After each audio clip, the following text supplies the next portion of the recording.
What's going on, everybody? Bulldog Gaming here, coming back to you from the truck. No, you're not looking outside. You're looking at my ugly bug. Let's cover a couple of things real quick. And I just lost my train of thought that I was going to cover. Oh, well. All right, so we've had a pretty good week so far. I hope everybody else has had a week. Hope everybody else's week has been good. I'm actually got a little bit of a lull between loads.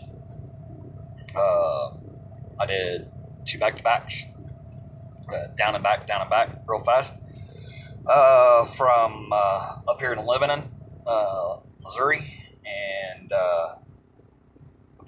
I'm looking outside because I'm watching the storm clouds that are building to my north, I'm guessing. Oh, sorry. You can see I do a lot of things when I'm on camera. But watching the storm clouds brew, I'm in a slight risk for severe weather where I'm at. The target zone is to my east, up through, and it goes up through the St. Louis, Missouri area, and then down into Arkansas, and then covers over Memphis, looks like almost to Nashville. So they are in the target zone for moderate to severe risk. So if you're headed in those general directions, please be safe. So kind of want to cover some observations since I've been on the road during all this crisis. A couple of major observations. Obviously, I've started Think a Trucker, Help a Trucker over on Facebook, the group that me and Witch started. Information's there. It's coming in slowly. Watching this guy pull in next to me. Because he's going to pull in at a funky angle, because I'm parked at a funky angle when I first got here. But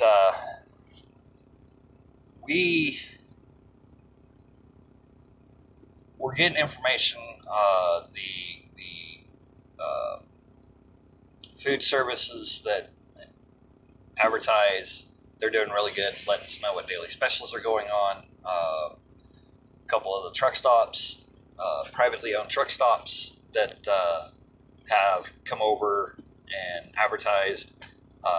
They're doing really good on keeping up on the advertising over there, letting us know, hey, things are, this is how things are going, which leads me to the observations that I've been taking. Love's, Flying J, and Pilot, and Petro, which are the 3 main places that I have stopped at along my route to get to and from shipper to receiver. They have taken the initiative to actually mark on their floors position 1 counter, position 1, position 2, up to 5 positions per register, plus distancing between customers. So as to follow the protocol on from the CDC for the social distancing, if you didn't come in with the person, don't stand next to the person. Basically, is what they're perceiving to put out there, basically, and what that is the spreading of the germs, virus, whatever. I've noticed a lot of drivers on social media went to making homemade masks. I don't wear one until it becomes required by the CDC. It's a suggestion, but until it becomes required by the CDC, I'm not going to wear one yet. When they say it's required to wear one, then I will wear one. The gloves thing, it depends on where I'm at and the populace. And when I say populace, it's the population of what's going on in convenience store, the truck stop, whatever, then I will don gloves.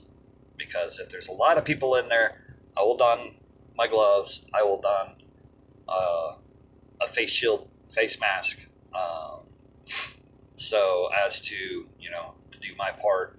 But if I'm in these smaller truck stops, like the one that I am currently staying at, I don't feel that I need to go in with a face mask. I don't need to go in with gloved hands and spook the locals.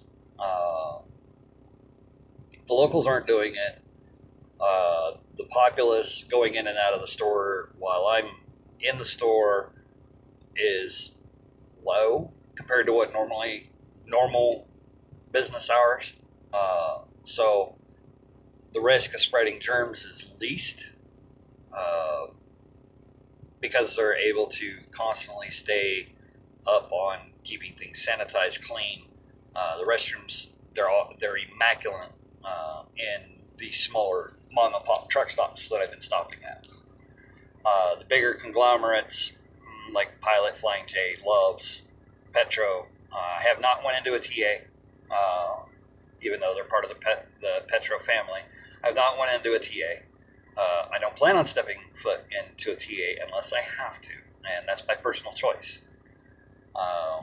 Especially the ones that are along the route that I take to and from shipper receiver and back.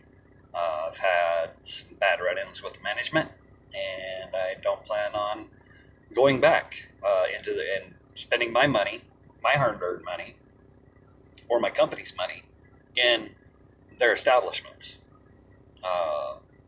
I've been ridiculed, and I have been yelled at for something that was beyond my control, out of my means. I just happened to have been in the store at the time of the happening, and the blame was laid on me and a couple other drivers because we were standing there. We were yelled at by a manager of the TA on the north side of Springfield, right on the north side of Springfield, for trucks that were being parked not in a parking stall, not in a designated parking area, and we were their target. So I set everything I had in my hand down on the counter. The lady started ringing it up. I said, no, you can put this shit back because you're yelling at me for something that I didn't do. I'm not part of. I'm right there. That's my truck. You can see it from this window. You watched me walk in. So I left the establishment without making my purchases. And then I drove right across the street. They could see me drive right across the street because it was broad daylight, and went to the Loves, where I was treated like a normal human being. Went in, made the same purchases that I was going to do over at the TA, spent my money, and actually spent less money. But that's me getting on my soapbox, and I'm not going to do that. So the other TA I have never stopped at in Mount Vernon. I have never, in the time I've been driving a commercial vehicle, even when I was with my dad, I have never stopped at the TA in Mount Vernon. Why? It's just out of route for me to go to it. So I don't stop there. And I don't plan on stopping there. So social distancing, a lot of us drivers are practicing social distancing when we're walking through the parking lots. We maintain a 6-foot spread between the person in front of us, the person behind us. When I have been known to walk fast, so somebody that's just strolling along, I will pass them, and I have a good 6 feet between us when I go around them. Kind of like NASCAR. He's going around them. But I maintain, when I'm not at home, when I'm out here on the road, I have been, how did me and my brother, we've been the masters of social distancing, because the people that we care about aren't out here on the road with us. So we've practiced social distancing for a long time. Yeah, I have a lot of friends that drive truck. If they're in the truck stop, I know they're in the truck stop, I'll socialize. But if I don't know you, I ain't going to stop and talk to you. I'll say hi. I'll nod my head. Get my business done going down the road. So, like I said, I've been a master of social distancing even long before it became the norm. So is my brother, and he's doing well. He's doing fine. He's headed to the west, to higher population areas. So I pray for him that he gets in, gets out, and doesn't have to socialize or interact with anybody in the higher populous areas. But yeah, that's just us. That's the way we've been. When I'm home, I socialize. I have a lot of friends. Of course, I have my wife, my kids. I have a lot of family members that live around there, and we socialize. We keep our other family members. We keep our distance, and we talk. We still hug. We're born from the same germ. But we still socialize, and we're going to continue socializing until the martial law says you can't leave your house. Well, guess what? I drive a commercial vehicle, so I'm going to walk out to my commercial vehicle, and I'm going to leave because of my job. And I've already talked to our chief of police, and I've also talked to the county sheriff and let him know. I said, it comes down to martial law. I still have a job to do come Sunday afternoon. I'm here. I'll abide by, the rules and regulations set forth by the town council, the county council members, whatever, saying you have to do this, you have to stay in. Okay, no problem. I have entertainment. Wife has entertainment. Kids have entertainment. Kill my son, but he's an essential employee. So if he gets killed and called into work, he has to go. So we have a little letter. It's already been printed up, already handed to us. A little letter. Away we go. He goes to his job. I'm going to go to the grocery store while I'm taking him to work, drop him off at work, go to the grocery store, get the essentials, go back to the house, wait till he calls, says, hey, I'm off work, go pick him up, come back, boom, done. No big deal. I'm friends with the chief of police. I'm associated with the county sheriff's officer, a lot of the deputies, a lot of the police officers from my community, and that's just because of my kids. Not a bad thing. Because of my kids, the job that I had in the past, working for the school district, I got to know these people. I got to know these people on a personal level because of either their kids are in the school, were working in not working, but going to school in the school district. I drove the school bus. I worked at various schools, so knowing a parent to a child, I'm going to talk to them. Hey, I'm going to let them know, hey, your child was da-da-da-da, or you got a great child, or, I'm just going to BS with them. Also because of sports. So that's how it comes about for me to be able to do the functions that I do. But for the most part, they leave us alone. We're not on a martial law. The state's not on a martial law. We get out, we get our exercise, we go do a little bit of Pokemoning while we're out. So, Pokemon Go, while we're out, we do that, we go home. That way we break up the monotony of being in the house all the time. And we don't socialize with anybody. We just stay amongst ourselves. If we're in the car, we're in the car. If we're out on foot, we stay in our little group. We don't meander off. We don't go over near anybody else. We stay in our little group and do our little thing. Out here on the road, I do my thing. I do my part. I take care of my part. And so does everybody else that I've been around, how I've talked to. We're doing our part. Those of us that can keep moving and moving the freight, the essential freight, down the road, we're still doing it. Yes, some freight lanes have dried up. And that's because they're non-essential. And those are and I was just talking to manager of the convenience store here. People are still going to go out fishing. Can't buy a new boat right now. If it's already built, it's not being hauled. It's a non-essential product. So nobody is going to ship a boat. Some boats are still being shipped. Don't get me wrong; they were already pre-ordered prior to this. They have to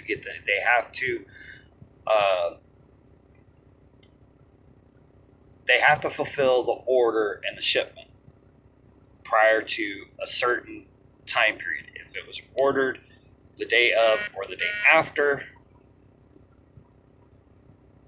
it ain't going anywhere. If it's not even produced, it's not going to get produced until we get an all clear from the CDC. And once things start getting back to normal, auto manufacturing's pretty much came to a halt. So freight lanes for auto haulers is starting to go on a decline. Vehicles that need to be moved between point A and point B are being moved between point A and point B. Lumber mills, they're still full tilt. Paper mills are still full tilt. What I'm doing is essential because manufacturing of the products is still an essential item. So I still have freight lane. I still have my dedicated route until they say, nope, time to shut her down. And then when they say shut her down, and I've talked to the people that I need to talk to, when they say shut down this freight lane because we can't do it anymore or we're not doing anything else, we've been told to shut down, I go on to a different route. They're going to keep me running. They're going to keep me busy because I'm a top driver within the company. Lower drivers, new hires, stuff like that, you're going to be sent home. And some companies ain't even hiring. I don't know about mine personally, but I know a lot of companies aren't even hiring. They're on a hiring freeze until all this goes away. Yes, demand for drivers is still there. But if they don't have the freight, they don't need the drivers. Some of them are going home. They're getting paid to sit at home, which is okay. At least they're getting something. They didn't just lose their livelihood. So sorry, it was annoying me. But it's those kinds of things that I keep an eye out, keep a watch on.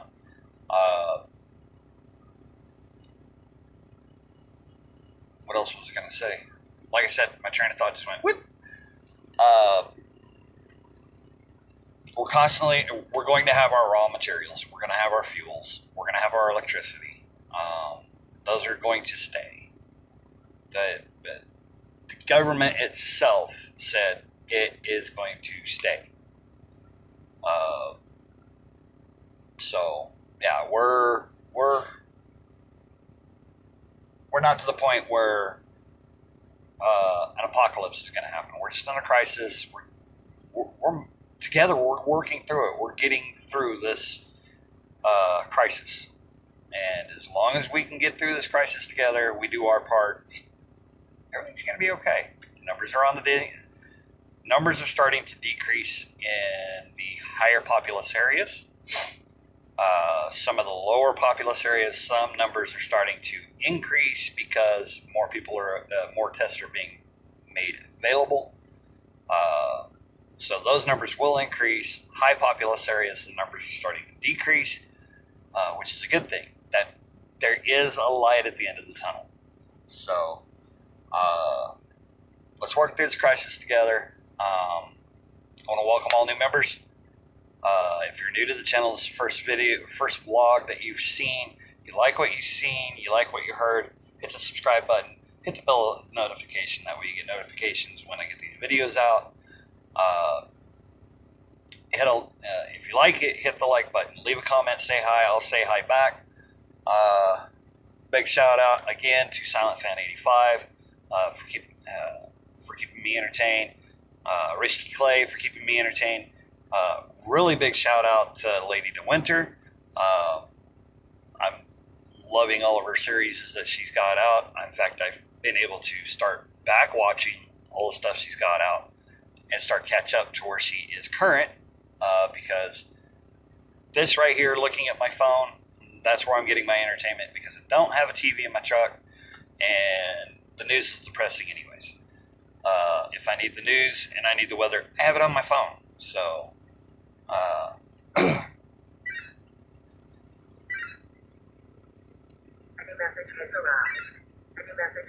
and I'm being pinged right now with pre-plans. Alright, so tomorrow I will be picking up in Norman.